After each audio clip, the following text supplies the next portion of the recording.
Alright, let's take a quick look at Heroes of the Storm for beginners. Heroes of the Storm is a multiplayer online battle arena game.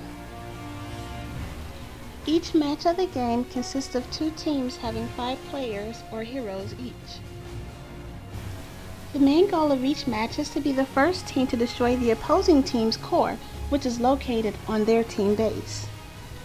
The game starts off with a very detailed tutorial.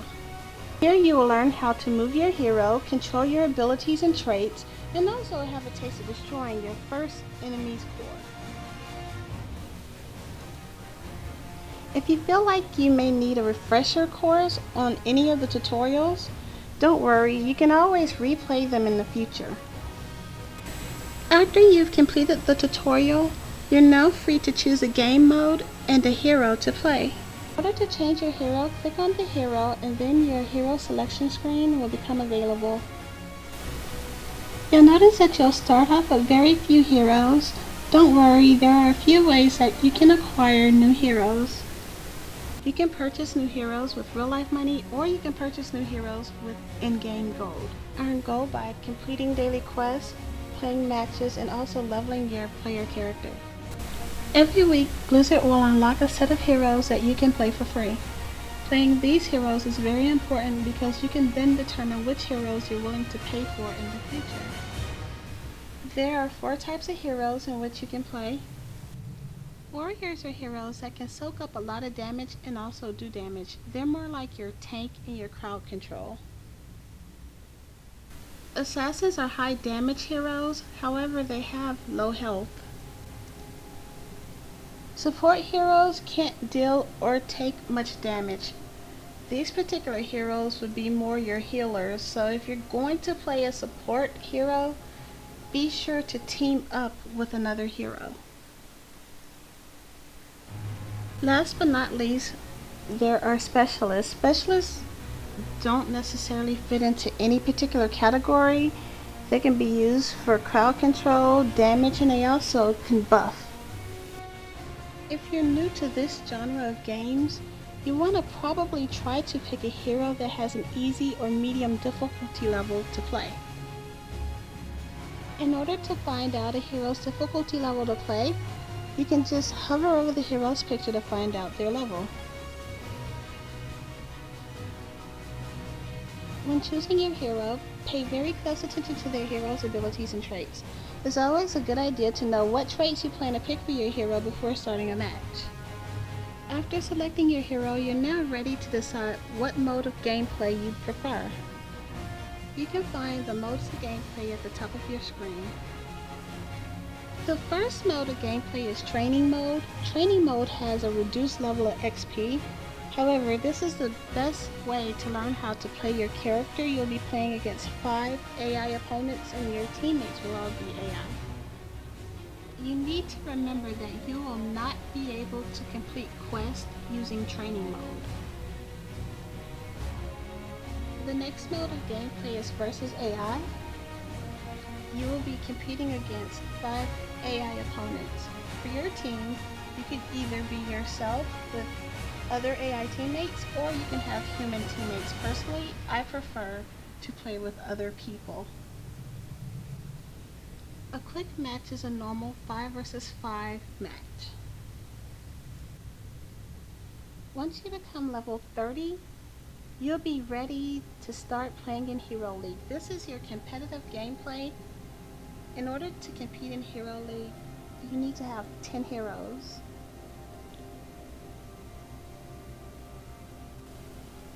If you want to compete competitively as a team, Team League is unlocked at level 40. Last but not least is custom gameplay, where a player can choose the map and what types of players they want playing. Now we are ready to start playing. Pay very close attention to the loading screen. This will tell you what map you'll be playing, and it will also go over a few of your team's objectives.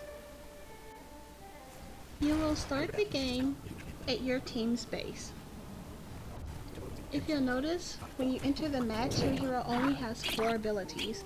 As your team gains more experience through gameplay, more abilities and traits will be unlocked. This will happen every 3 to 4 levels. The level and experience accumulated by each team is displayed at the top of the screen. There are a few ways you can gain XP. You can gain XP by killing enemy minions and heroes, destroying structures, and also taking over mercenary bases. Although the ultimate goal is to destroy the other team's core, each map has other objectives. Upon starting the game, your objectives will be explained to you. These objectives will be things like gathering tributes or holding a shrine. Completing objectives will give your team a special advantage, which is really useful in destroying your opponent's core much faster. Remember, when you're gathering objective items, you want to make sure that you turn them in as soon as possible. You don't want to lose those items by dying. As you're playing the match, make sure you pay very close attention to your mini-map. Your mini-map will show you where other opponents are, where your teammates are. It's very useful, and it'll also show you where your objectives are. Pinging the map is an excellent way to call for help. In order to ping your map and ask for help, you want to hold down Alt and your left mouse button, then drag in any direction. One of the most important things to remember is that you do not want to die during a match. You want to try to stay behind your minions and let them take most of the damage. It's probably not a good idea to take on enemy opponents if you're outnumbered. If you're standing around and you notice that something is hitting you, you need to move out of the way. Don't just stand there and get picked off. If you're low on health or mana, you want to hurry back to your base and regenerate. You can do this by hitting the letter B on your keyboard. When you die, you help the other team level up and become more powerful. Also, dying will leave you out of the fight for long periods of time. The more times you die, the longer that period of time will last. One of the cons of this game is sometimes players don't pay attention to the chat. So you want to make sure every now and then to at least glance at it. If you're not going to look at chat, please look at your mini-map so that you'll know what's going on.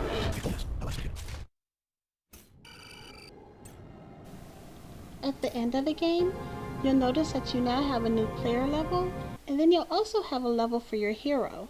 Each hero has their own level. That's about all for now. If you're interested in playing Heroes of the Storm, please visit Blizzard.com.